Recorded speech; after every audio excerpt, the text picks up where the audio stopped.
Hey basketball players, today I am going to be breaking down J Hampton because he is a very good basketball player who is in this year's NBA draft. If you're looking to become a more athletic guard, this is definitely the player to help you advance and become a much more better basketball player. Let's get down and let's check out J Hampton.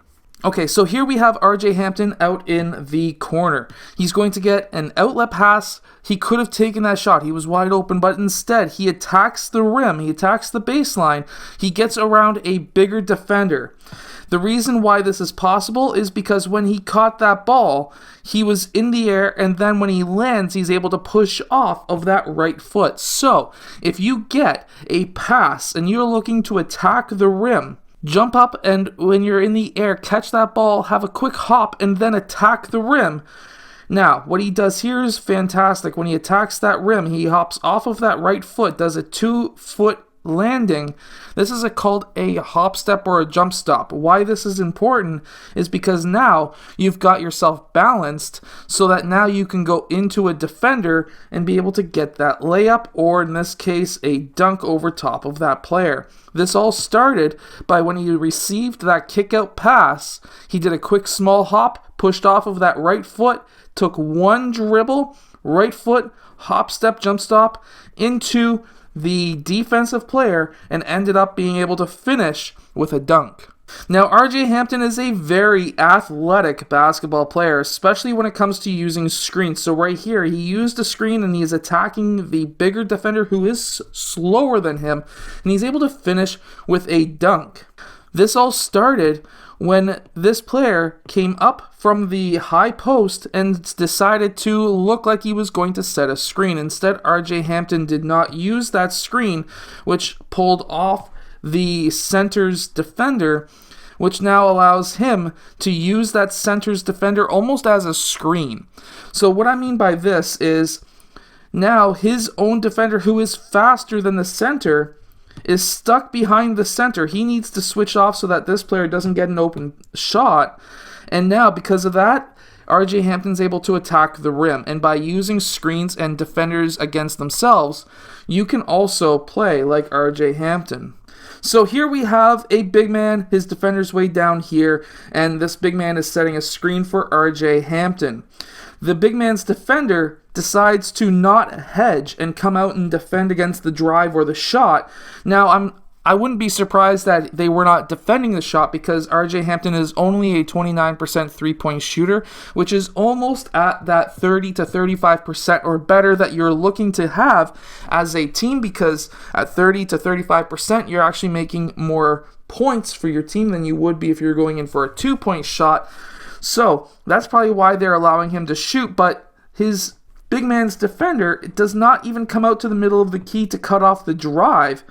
He doesn't do anything. He sticks with his man. Now, this could be led to just because it was not the NBA and it's a so-called lesser league, even though this is a very high-up league over in Australia. But instead, he attacks that rim. He has no defenders, and he's able to go up with a nasty slam. There was no help defense, and in cases like this, it does happen in the NBA as well, and I can assume that he's going to get at least a couple of those baskets in the NBA. Now, scoring in transition for him is one of the biggest parts of his game. He is a very fast and athletic player, like I was mentioning before, and some of his dribbling abilities are actually very good. So what he does here is a quick small Euro step, and he's able to get that ball off the glass, and he's able to score. This is all from a quick in and out. Well, even though that wasn't a true in and out, he didn't bring the ball across his body. He did a quick jab towards that right side, and then he did a Euro step around that player, through two players I should say, and then a nice scoop shot in.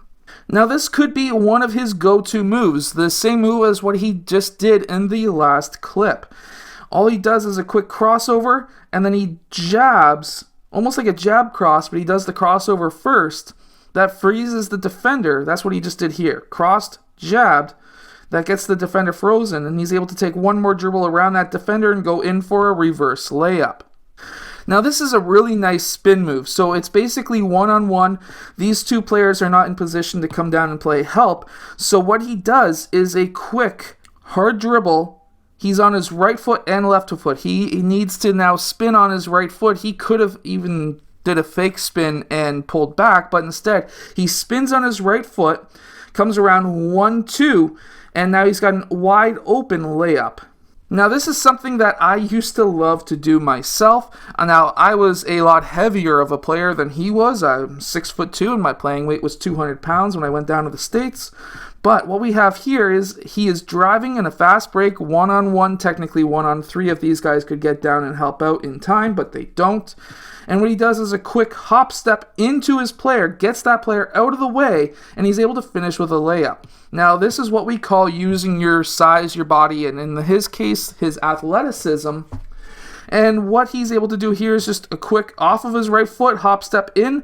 Now, the reason why he's able to do this without getting a charge called against him is because, for one, this player is not stationary, he is moving, and because of that, he's able to get through. Another reason why is he does not lower his shoulder. He does sort of, but his shoulder is over top. See that? Over top of his foot. That's what you need to do. And he's able to go into the body of that defender, and he's able to get that layup before the big man comes and blocks his shot.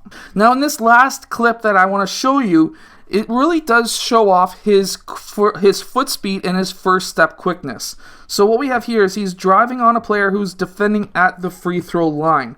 What he does here is a quick hesitation, acts like he's about to shoot the ball. That gets that defender slightly into the air or onto his heels.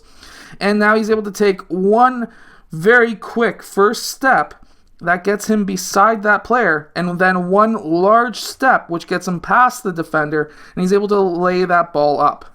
By copying some of these moves and tactics that RJ Hampton uses, you can also become a better basketball player. I hope that this video has helped you understand RJ Hampton, who is in this year's draft, but also helps you become a better basketball player. If it has, hit that like button and subscribe, and I'll see you guys again next time.